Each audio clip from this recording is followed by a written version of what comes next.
neighbors, tell all your friends.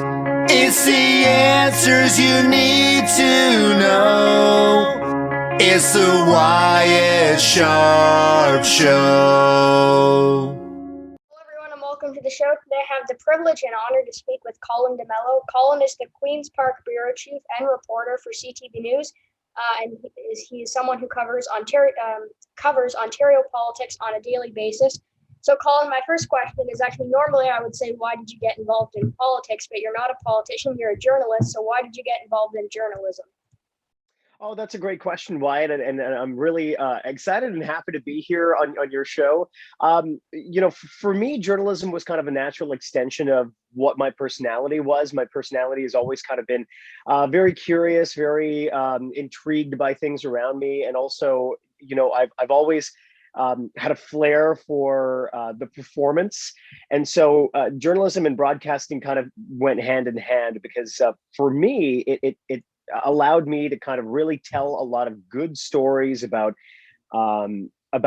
just people, about whatever story that I'm covering. But then on top of that, it allows me to get good information for people at home, kind of really explain what's happening when it comes to politics or when it comes to, complicated issues, whether it's COVID, whether it's just, government legislation or what have you, kind of explain that to people at home, how that impacts you. So for me, it was kind of around high school that I took a course called Media Studies. I went to Francis Lieberman Catholic High School in Scarborough. And my grade 11 teacher, Mr. Mastrullo, was the one who actually first kind of introduced me to the idea of journalism. We took this course about media studies that kind of took a deep look at the state of media, advertising, broadcast journalism, and stuff like that. And that really kind of put a bug in me. And then I decided to apply to Seneca College for a 2-year journalism broadcasting diploma. And it was there that everything kind of clicked. And I realized this is exactly what I want to do. So then from there, I worked in Moncton, New Brunswick as a radio reporter and a radio anchor for about a year and a half. I came back to Toronto, worked at 680 News for 4 years. I was everything from, the City Hall reporter to covering general assignment. I was also an overnight anchor, working from the hours of 10 o'clock at night until 8 o'clock in the morning. And then finally I came over to CTV. So at CTV, I've worn many hats. I've been the privilege. I've had the privilege of being the weekend anchor at CTV News, and now the Queen's Park Bureau Chief since early 2018. So it's been a wild ride for my career, but it really helps me kind of deliver a lot of concise, important information to people at home, and really help them understand exactly what's going on in their world and how it impacts them. So that's what I get to do every day. What's kind of the daily routine of being a Queen's Park reporter? Like, you get up, you arrive at Queen's Park, and then what do you do? Well, I would say that the work really starts the moment you wake up. The moment we wake up, we're checking newspapers, the Toronto Star, the Globe and Mail, CBC, CTV News as well, because a lot of times I will learn information that happened overnight on our own website. Twitter is a key source of information as well. And all of these things I'll start checking, right as I'm waking up in the morning. Even as I'm brushing my teeth, I'm listening to the radio station. As I'm getting ready, I might, put an article on and kind of have the screen speak the text to me so that I can kind of listen in the background as I'm doing some other stuff. So the work begins right when you wake up in the morning, because that's when all of your research really starts to happen, because you have to inform yourself. And when you walk into that building, you have to have some kind of a knowledge base of what's going on, what the top issues of the day are, so that you can adequately hold the politicians to account. I typically get to Queen's Park at around 9 o'clock in the morning after I drop off my 2 kids at daycare. And then the work begins from there. Typically, I'm already starting to work towards building a story for our noon newscast. And that involves things like gathering clips, whether it's clips that, I might be getting inside Queen's Park, whether it's interviewing a politician, or whether it might be something that, the Mayor John Tory has said, or Eileen de Villa may have said, kind of pulling all of those clips together, fashioning it into a story. So today, as an example, we were talking about vaccines. So my story at noon was kind of talking about how the province wants to extend the interval between the first dose and the second dose. So I needed to pay attention to a news conference that was happening with the Solicitor General. I had to pay attention to the Ontario Legislature because question period begins at 10:30, and that is a very vital part of what we do at Queen's Park, paying attention to question period, because that's where the opposition gets to put these questions to the government. And it's always interesting to see how the government answers the question, if they choose to answer it, or what type of information they may give, because sometimes that information can be very revealing. And then I have to edit my own story using Adobe Premiere, and I have to go live at noon. Then we have scrums that happen in the middle of the day. So after question period, all of the politicians come out of the Ontario Legislature, and the reporters can typically kind of wait outside and, tap a minister on the shoulder and say, oh, on this file, whether it's transportation or health or, something to do with the Attorney General, whatever the case is, we can ask a very specific question. During COVID, though, it's a bit different. We have a dedicated space at Queen's Park called the Media Studio, and it's a broadcast studio. So the ministers come down there, and we all sit down, spaced out 6 feet apart from one another, and we ask them a lot of very tough questions that kind of is about the news of the day. And that's kind of what informs our stories that will carry forward throughout the rest of the day. And then I have to put another story together for the 6 o'clock newscast. And then at 6 o'clock, I go live into everyone's living rooms. So it is a lot of work. It's a whirlwind day. And, even when I get home, sometimes the information gathering doesn't stop because you're reading an article, or you may have a leftover phone call that you still have to make. And so, this beat never really stops. It works you hard. You mentioned that you'll talk with ministers and MPPs. What's kind of the MPP or minister that you seem to chat with the most? Oh, that's great, without revealing too many sources. I like to actually talk to quite a fair number of them.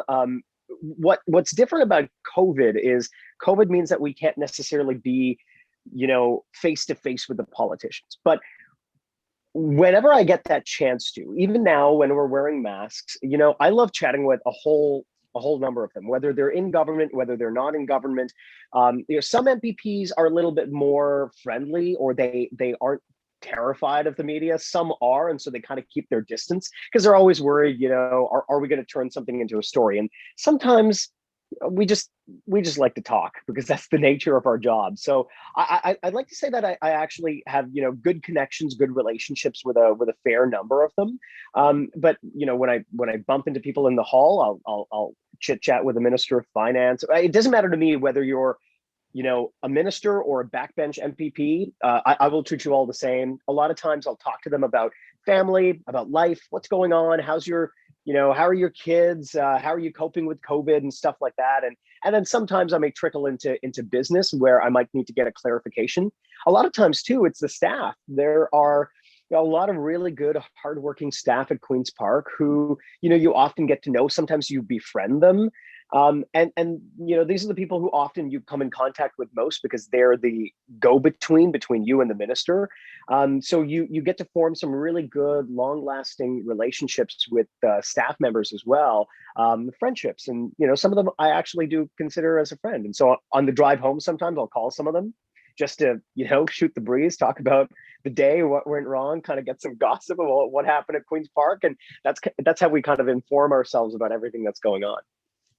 Okay, and so we're gonna get into now to the actual politics part of it. My next question is: you've been covering Queen's Park during the pandemic, and one big thing that's been happening recently is the NDP and Liberals' call for paid sick days in the province. What is the NDP or Liberals' reasoning, do you think, for implementing paid sick days, and why do you believe they want them? And then why do you believe that the Ford government is saying no and not implementing additional programs? Well, if we take a look at it from the NDP or the opposition perspective, they are really kind of echoing what a lot of medical health officials have said. We have heard from, the mayors of Toronto and Peel. We've heard from some of the medical officers of health as well on the local perspective. And then we've also heard from some from the provincial side as well, the associate medical officer of health, the chief coroner. They've all said the same thing. In order for people to isolate, they need to take time off of work, or even if they need to go get a test for COVID-19, they have to take time off of work. And so if you are a part-time employee making minimum wage and you need every dollar to put, food on the table or pay the bills or whatever the case is, you need money from somewhere. You need a source of income. And so if you take a day off, you are losing that day's pay. And so the argument there is business owners should be subsidizing the cost of paid sick days. So people would get 7 days off, as an example. There was a recent piece of legislation that was just voted down yesterday. And this piece of legislation called for 7 paid sick days guaranteed to every worker in Ontario. And so the argument that they're making is kind of a long-standing argument. The NDP has kind of always said that paid sick days are something that are central to the workforce, or should be a key piece of employment in Ontario. And the former Liberal government, they brought in 2 paid sick days in the very final days of their government. And so the NDP is now making a pandemic argument. They're saying, people need to isolate. People need to take time off of work to go get a test. They shouldn't be penalized because they are simply doing the right thing. And without sick days, some medical officers of health argue, without those paid sick days, people are ignoring the pandemic rules and going into work because they're so afraid of not making that income.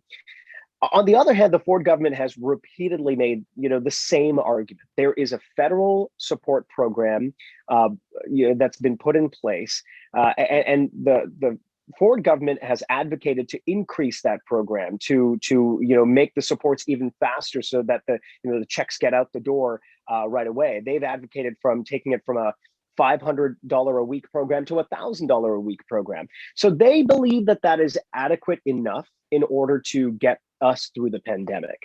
I think the larger conversation, though, is what about once we get past the pandemic? And you will remember that it was the Ford government back in 2018 that actually repealed those paid sick days that was brought into place under the former Liberal government. And at the time, they had kind of made the argument that this was a burden on small businesses. So that might ultimately be where their heads are at with this, creating another regulatory burden or another, a financial burden on the backs of small business owners who in many cases are just trying to make ends meet themselves. Okay, so you would say that basically the PCs have implemented some programs, but then the NDP and Liberals are basically saying that that's not good enough? Well, to be clear, the progressive conservative government has actually deferred to the federal government. So the federal government brought in this paid sick day program, or to kind of subsidize workers who have to take time off of work to either get a test or to isolate. And they're pointing everyone towards that program. And the premier has actually said, we don't want to kind of double dip into taxpayers' pockets to replicate that program in Ontario. The key, though, is I think the NDP is making the argument not to duplicate the federal program, but to create an Ontario only program that really would benefit the workers of Ontario with some kind of paid sick leave. Okay, so my next question is in regards to the different polls here in Ontario. So looking at a new polling average released by 338 Canada on February 24th, it showed that Doug Ford and the PC party would win another strong majority government. In fact, even stronger than in 2018. This particular polling average shows the PC party would win 83 seats, the NDP would win 23, and the Liberals would win 16, and then the Greens would hold on to their 1 seat in Guelph. The NDP number is around average. It's not very surprising. I mean, they would still lose some seats, but that really is the number that they had in elections prior to 2018. However, the numbers for the PCs and the Liberals are surprising. The PC number is very high, and the Liberal number appears to show that they are still recovering from the 2018 election. So just simply, do these numbers surprise you? I would say that the PC number is probably higher than what the average kind of polls would suggest, and the Liberal number is probably a bit low, whereas the NDP number kind of seems like it would be about right. Remember, for the Ford government, they they had a lot of struggles in 2019 and 2018 when they first came into government. There were a lot of things that they had done that were, incredibly unpopular. And Premier Doug Ford had sunk to, among the lowest popularity among all of the premiers in Canada. He has steadily risen, though, and the pandemic has been really great for his political fortunes in the sense that people have really kind of seen him as doing the right things, taking the right steps, being very measured in his approach with COVID-19, and really paying attention to what the scientists have been saying. And that has kind of led people to feel confident that Premier Doug Ford is doing a good job when it comes to handling the pandemic. He has definitely taken some hits here and there, especially now with this vaccine rollout. I think a lot of people are looking for when they're going to get their jab, and they're not really seeing crystal clear information about that. And I would also say that an election period is a very interesting thing, right? Like during the last election campaign, as an example, the NDP came this close to actually forming government. But it was halfway during the election campaign that Premier Ford decided to kind of recede a bit into the background because he seemed to be more of a polarizing figure. And he put all of his other cabinet ministers to be, all of his really strong MPPs like Christine Elliott, Rod Phillips, Peter Bethlen-Falvey, Vic Fideli, and others. He put them at the forefront. And Caroline Mulroney, too, was a big name that he really relied on. And so that was a turning point that I saw in the campaign. And so, campaigns really do matter. And so it's a long way between now and 2022. But there's no doubting that if the Ford government were to call a snap election right now, as an example, that they would very possibly be in a healthy majority territory. And that's at least what a lot of the polls are saying right now. Well, you mentioned that they had kind of some missed moves when they first got into government, and one example would be when they released their first budget almost immediately after Vic Fideli was demoted as finance minister, and then replaced with Rod Phillips, and then obviously Peter Bethlen-Falvey just replaced him. So there have been some missed moves, but I do think for the most part that Ontarians are decently happy with the way that they've governed at this point. But my next question is, the Ontario NDP is saying that Doug Ford's government is opening the province too quickly. Do you believe that people who agree with the NDP, do you believe that this could hurt them in terms of their approval ratings? No, I think a lot of it is kind of baked in at this point, to be honest with you. I think the people who kind of could stand to lose ground is the Progressive Conservatives, because you have to keep in mind that within the Progressive Conservative ranks, or at least within the party itself, there is some dissatisfaction with the idea of lockdowns or these types of restrictions, right? Because a lot of people who tend to support Progressive Conservative governments tend to also be small business owners, as an example, and a lot of them are suffering right now. And so I think within there, the Ford government could see some of its base kind of start to crumble a little bit. Whereas when you're in the official opposition territory, I mean, to be honest, you can for the most part say whatever you want with relative impunity, right? Because nobody is really holding you to account because you're not in government. You're certainly providing a lot of alternative solutions or ideas to what the government should be doing, and that's what the NDP has been doing. But at the end of the day, no one's really kind of scrutinizing every word that they're saying, because they're not the power brokers right now. They're not making the decisions that really will have an impact. And so, for the NDP, I think I know, do a lot of polling. They watch the polls very carefully, and they have identified issues that will be very important to them in the next elections. Things like long-term care, right? Long-term care, they suspect, could rally a lot of support for them in the next election, and through the eyes of the NDP, they're kind of putting that lens onto everything that they do. So, which is why in the legislature you'll see long-term care being one of the top topics that come up during question period, because the NDP understands that if they're seen as the party that will fix long-term care or cares the most about long-term care, they could actually get a whole new swath of supporters. That's not the only reason they're doing it, to be fair, but there are people within every party who actually care about the issues and want to make a positive difference in people's lives. That's why they get into government or into politics in the first place. But everyone has some motivation, and sometimes you can see through what questions they ask or what their policies are in government, what their motivations are. Okay, so my next question is the Ontario Liberal Party will have the next election to recover from the last one in terms of gaining official party status again. It will be a good opportunity for them. Right now, it really is a challenge for the Ontario Liberal Party, especially given the fact that their leader, Stephen Del Duca, doesn't actually have a seat in the legislature right now. Do you believe that Stephen Del Duca is the leader that could recover the party in the next election? I mean, he did win the Ontario Liberal leadership by a pretty significant majority, but still, do you believe someone like maybe Kate Graham or Michael Coteau could have been a better choice for the party in terms of allowing them to win the next election?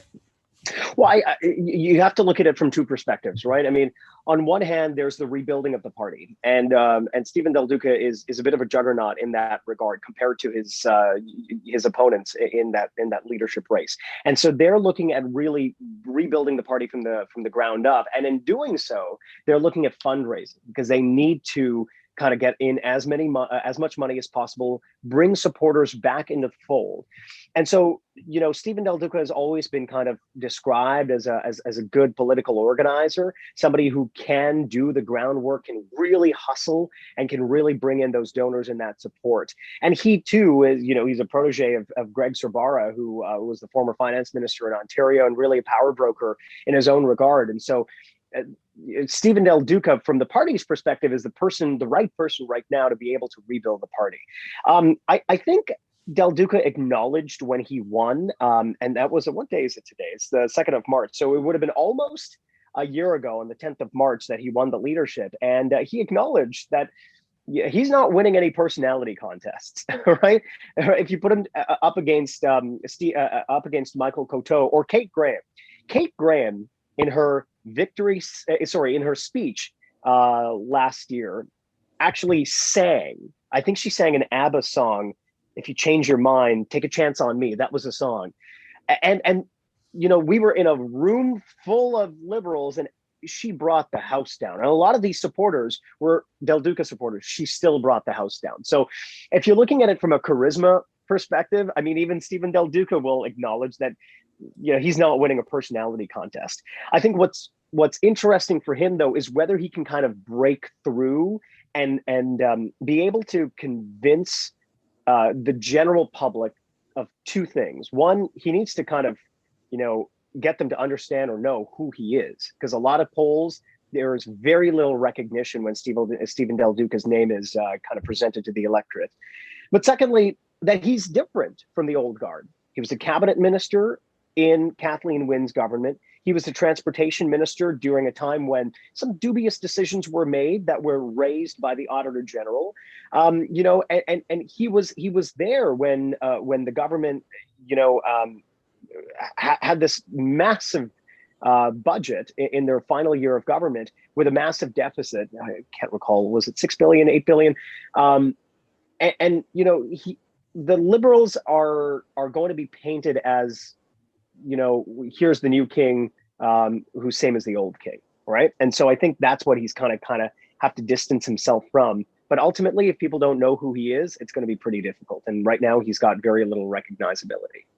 Yeah, no, for sure. So the next one is there has been many criticisms into ministers in the Ford government, in particular, some of the ministers that have really been seen on a daily basis, especially with COVID-19. People like Health Minister Christine Elliott, Long-Term Care Minister Murray Fullerton. There are many calls for many ministers to resign from Andrea Horwath and Stephen Del Duca, as well as pretty much all of the opposition MPPs. So, do you believe that these calls for resignations are realistic? Realistic in the sense that the ministers will actually resign? Yeah. No, they're not realistic. I mean, even yesterday, Mary Fullerton was asked about her testimony to the Long-Term Care Commission, right? And one of the things we learned through this testimony at the Long-Term Care Commission was that she had some fears or some concerns about asymptomatic spread in long-term care homes. And she highlighted that concern all the way back in February. It was many months later before the Chief Medical Officer of Health had realized that asymptomatic spread was actually part of the overall problem in terms of how COVID-19 was getting into long-term care homes and spreading in long-term care homes. And one of the questions Minister Fullerton was asked by the Canadian press was, why didn't you, if you felt like your voice wasn't being heard, why didn't you resign? Wasn't that a tool that you could have used to kind of really bring some attention to this issue? And she bristled right away, and she said, why would I resign? I mean, she had basically indicated that she had gotten into this to affect change. She had gotten into this because she was passionate about long-term care. And she was finally in a position to actually see some change, some positive change implemented in long-term care. And she said, why would she ever leave that post? So I don't think that there is going to be a willing resignation. And to be frank, if the NDP or the Liberals were in the same position, I don't think we would see resignations either. That being said, you can draw a very clear distinction between the Minister of Long-Term Care, the Minister of Health, and the Finance Minister, right? The Finance Minister, the former Finance Minister, Rod Phillips, had no choice. He had to resign because he had lost the confidence of Ontarians, and that was such an egregious example, and that his travel during a time when everyone else was being told to stay at home and everyone else was under lockdown, that really rubbed a lot of people the wrong way, and the Premier had no choice at that point. It was either he was going to resign or the pressure was going to be in the Premier to fire the Minister of Finance. And so in that case, there was no other option. But, when it comes to the Minister of Health and the Minister of Long-Term Care, I mean, the short answer is no, you're not going to see any resignations. Okay, so my next one is, what do you believe the Ford government's solution is if all of a sudden COVID cases start to rise? I mean, we have heard of the emergency brake, but do you believe that would really be enough to slow the spread of COVID if all of a sudden we've seen them get back up to 3,000-4,000 cases a day? And do you believe that, in their back pocket, they have another stay-at-home order? Okay, well, when it comes to what could be the third wave of COVID-19, the most important thing everyone has to know is that, the majority of residents in long-term care have been vaccinated. And that is key because they've been offered a vaccine, and the vast majority of them took it. Some chose not to for whatever reason, but all of those who wanted a vaccine have been given a vaccine according to the government. And so that right away draws an important distinction because the vast majority of death that we had seen was happening in long-term care. So now we've taken that piece and we can kind of set it aside and look at the rest of the province. And there's a couple of things, right? There's community spread that is still a concern. There are these variants that are still a concern. And there's the hospitals that also are a big concern because the ICU capacity is still pretty high. Not the capacity, the number of ICU beds that are being taken up by COVID-19 patients still pretty high. Hospitalization is still relatively high. Things are coming down though, but I mean, some people say that the Ford government doesn't really have a plan for the third wave, but I think the plan for the third wave is to vaccinate as many people as possible so that you completely avoid the third wave. The emergency brake is an interesting measure. Because it allows the province, and they've already used it in a couple of regions already, it allows the province to take a region from wide open to closed right away. The difference, though, is when they're in the gray lockdown zone, businesses are still open with a capacity of 25%. And that is positive news for those businesses because they were looking for even footing with the big box stores. But some businesses are also saying, well, you're actually hurting us by going from open to closed because, we've spent the time getting the staff, we've spent the time getting, the food that we need, all the inventory, and now we're being told to shut down again and things are going away. So it is a very confusing time. It really is left to be seen. I think what happened with the second wave was, people ultimately got comfortable, and as you get comfortable, you start to interact with more people, and as the weather starts to get nicer, the good thing is that people are going outside, but the bad thing is that people might want to congregate a little bit more, which will slowly could see the cases go up again. The variants of concern are highly transmissible. I mean, it is a difficult question to answer because there are a lot of what ifs. But at this point, it's just one of those things where I think the government is hoping that it can vaccinate enough people as soon as possible so that the third wave will never materialize. Okay, so my next one is, over the pandemic, we've seen many people removed from the PC caucus. Do you believe that people like Roman Baber, an independent, Randy Hillier, an independent, or Belinda Carvalhos with the New Blue Party of Ontario, do you believe they will be able to get reelected in the next Ontario election realistically? Oh, that's an interesting question. I don't think without the mechanism of a party behind you, that's going to be a very difficult challenge for a lot of them. I mean, the progressive conservatives are right now changing or introducing legislation and looking to pass legislation that would change election laws. And Randy Hillier has long argued for this because he was kicked out of the party, I want to say either 2018 or 2019. I can't recall. But Randy Hillier was making the argument that independent members outside of an election period can't actually fundraise because they're just an independent member.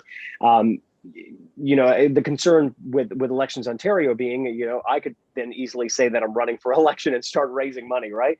But so the government is now changing some of those rules to allow independent members to start fundraising outside of that window, which I think is positive for them. But ultimately, it is going to be a very tough battle in a lot of these because the PCs are going to throw a lot at these ridings to try to win them.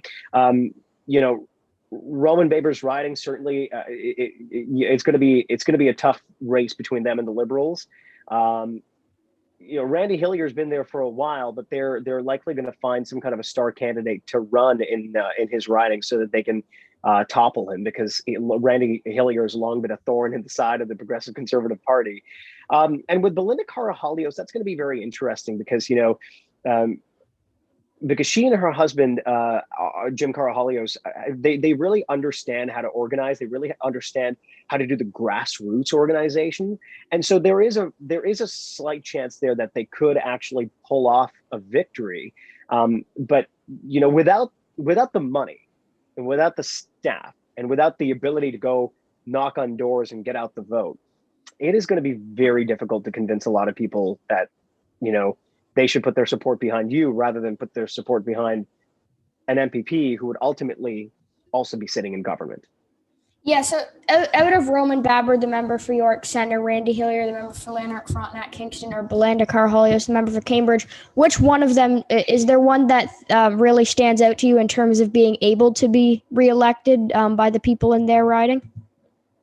Well, I wouldn't count any of them out, right? Because they were elected and they have a lot of support in their community, and that's the key distinction, right? Like, Roman Baber was kicked out during the last few months, but it wasn't because he wasn't kicked out or he wasn't raising these concerns out of nowhere. I mean, he was speaking and advocating on behalf of the constituents in his riding who were very concerned about how the pandemic was going, and so.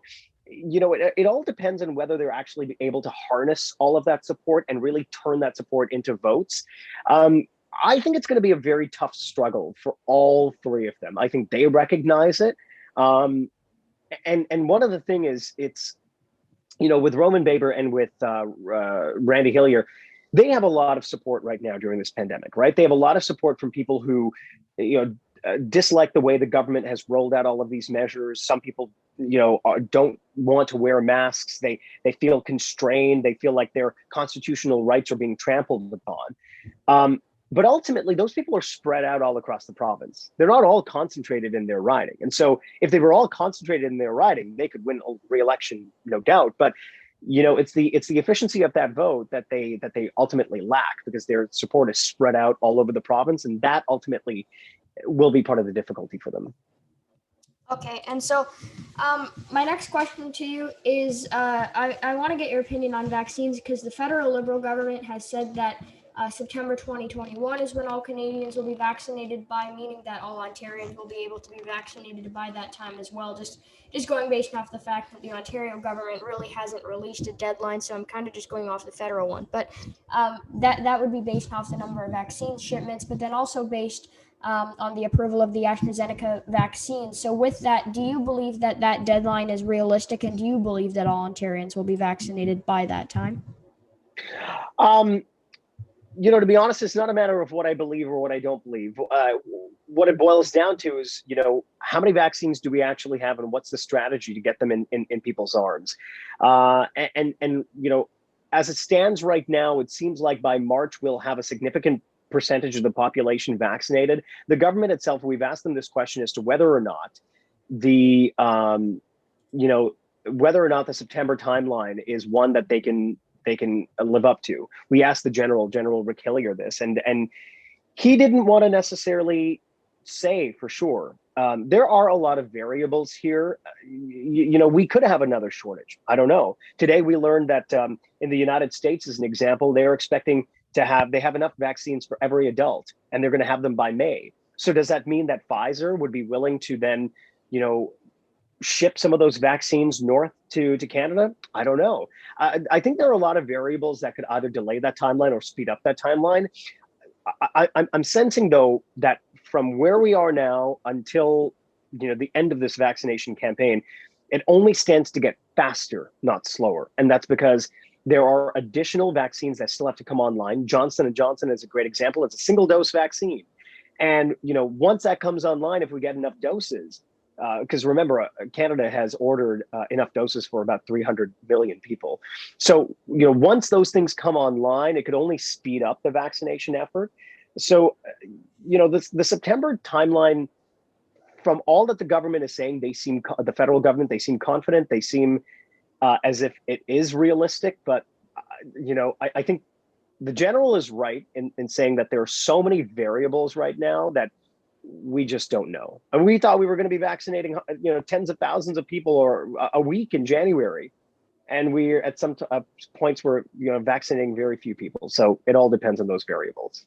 Yeah, no, for sure. All right. Well, that was my final question for you today, Colin. So thank you very much for joining me today. Yeah, my pleasure. My light is actually dying, so this is actually a perfect time. But listen, thank you so much for taking the time, and I'm really impressed by the interviews that you've done. I watched very closely the interview you did with Premier Doug Ford, and I thought you did a spectacular job. And I think he might be trying to get you into politics, but I might be trying to get you into journalism. So we will see who wins the battle in the end. All right. Thank you very much, Colin. Thanks, Wyatt.